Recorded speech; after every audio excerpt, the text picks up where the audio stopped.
Well, I'm from Fremont, California, but Delhi's been my home for the past 9 years. I'm currently studying at the American Embassy School in New Delhi, and I'm pursuing the International Baccalaureate diploma. I'm in my 12th year of studies, and I'm the founder of Junoon. Well, one of the reasons I started Junoon is actually back from my childhood. I grew up in the US, and there I feel that blue-collar jobs are very romanticized. I grew up watching shows like Bob the Builder, and I used to play games like Mario, who's a plumber. But when I came to India, I found that the opportunities that were available in the United States are just not here. We also live in the golden era of the internet, which is now far and wide throughout India. So I thought the next step was obvious. Why not combine the internet and give opportunities to those who don't have them? I'm very lucky to come from a position of privilege, but it's not hard to see the inequality here in India. However, if history has taught me one thing, it's that societies will thrive when the bottom line is lifted up. My hope is not only to give millions of people the opportunity to find jobs, but to also help them rise up the ranks of society. Well, when the pandemic struck, many of those Indians that are able to live comfortably economically had the ability to work online. But for those that have to travel to work and those who are in manual labor, they just don't have this opportunity. For hundreds of millions of Indians around the country, it's been very difficult to find a job. Many have been displaced and many have been forced to even migrate. We live in the golden era of the internet, where it's reaching far and wide, but it still hasn't been engineered for the underprivileged. Then the concept of Junoon was born.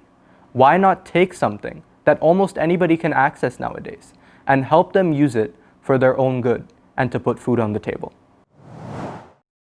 I think the basis of Junoon is quite simple.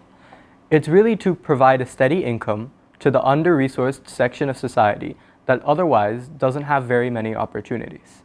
Now, charity is always an option, but I strongly believe in the old adage, feed a man a fish, and you will feed him for a day. But if you teach a man to fish, then you will feed him for a lifetime. What is really lacking for the bottom 50% of India is simply opportunity. Now, Junoon stands as a very simple, intuitive platform that offers vocational training in multiple languages for over 20 different jobs. The structure behind my idea is a simple and intuitive platform that anybody can use, no matter where they're from or what languages they speak. Now, for many, it is difficult to operate on websites or apps. That's why we've integrated Junoon into WhatsApp. This means that through a simple chain of messages, one can enroll in a variety of courses, enhance their knowledge, and boost their career. We started with the website junoon.me, keeping in mind that it had to be very easy to use. Now, after this, the next step was making sure that it was an effective platform. To do this, we reached out to a number of active NGOs and received their inputs. Additionally, we also had the chance to talk with several blue-collar workers and see what their problems were with the job search. And it seems that no matter how intuitive we make a website, if you haven't used a website before, you may have trouble operating it. That was the birthplace of the vernacular WhatsApp-based program that we now have in place. I'd say that my biggest learning is something that I've reminded of time and time again. It's that India is a very diverse country. And in order to make a platform like Junoon approachable for everybody, we had to adapt to the many regional languages. And I think personally that in doing so, that has been the stepping stone of Junoon's success. One of the biggest challenges has been establishing that sort of physical connection. And in order to really reach out to the Tier 2 and Tier 3 cities, we had to get up out of the comfort of our chair and start traveling. We went to the local administrative centers in order to get a better understanding of the local databases. We then used this information to map out our days and appeal to everybody to spread the word about Junoon through their smartphones. Well, looking back at it, I think it would have been a lot more helpful if we had started small.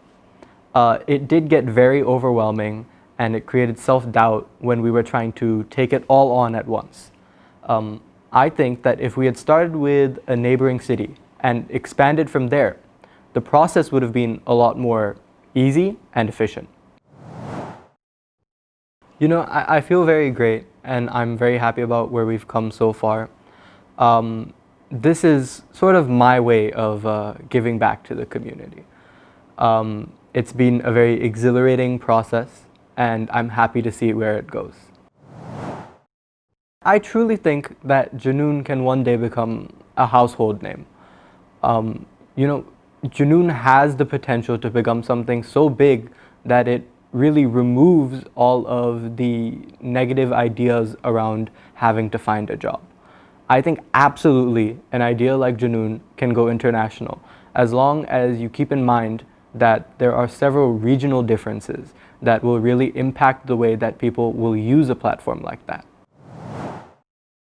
I really feel that the 20 jobs that we have right now represent a vast majority of the blue-collar careers that are available. Now, in the future, it's very much possible to expand this to other blue-collar jobs, gray-collar jobs, and white-collar jobs. But for now, I feel that the most important aspect of Junoon is going to be perfecting these 20 jobs and making sure that the resources for them are all available.